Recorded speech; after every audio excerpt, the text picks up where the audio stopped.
यूनान एथेंस में पहली सरकारी मस्जिद नमाज सितंबर में शुरू होगी। बताया जाता है कि इस तामीर के पीछे इंतहा पसंदी से बचने के लिए गैर सरकारी मसाजिद को परवान चढ़ाए बगैर सरकारी मस्जिद तामीर करने का जज्बाकार फरमा था। एथेंस यूरोपीय यूनियन के रकीन मुल्क यूनान की राजधानी में इसी साल सितंबर में सरकारी अखराजात पर तामीर होने वाली मस्जिद इबादत के लिए खोल दी जाएगी। ये इत्तला तालीम और मजहबी अमूर की वज़ारत ने दी है। बताया जाता है कि इस तामीर के पीछे इंतहा पसंदी से बचने के लिए गैर सरकारी मसाजिद परवान चढ़ाए बगैर सरकारी मस्जिद तामीर करने का जज्बाकार फरमा था। मस्जिद के इंतज़ामात की तमाम जिम्मेदारी हुकूमत पर आयद होगी।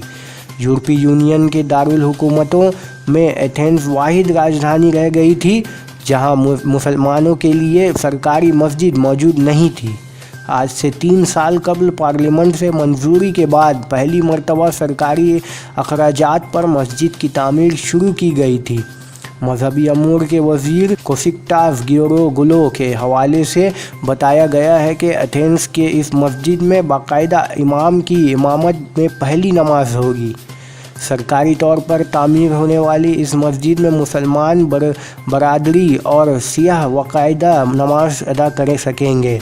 मस्जिद किसी की ज़ाती मुल्कियत नहीं होगी और किसी अनफरादी शख्स, कमेटी, सोसाइटी या बैरूनी मुल्क से इसका कोई ताल्लुक़ नहीं होगा।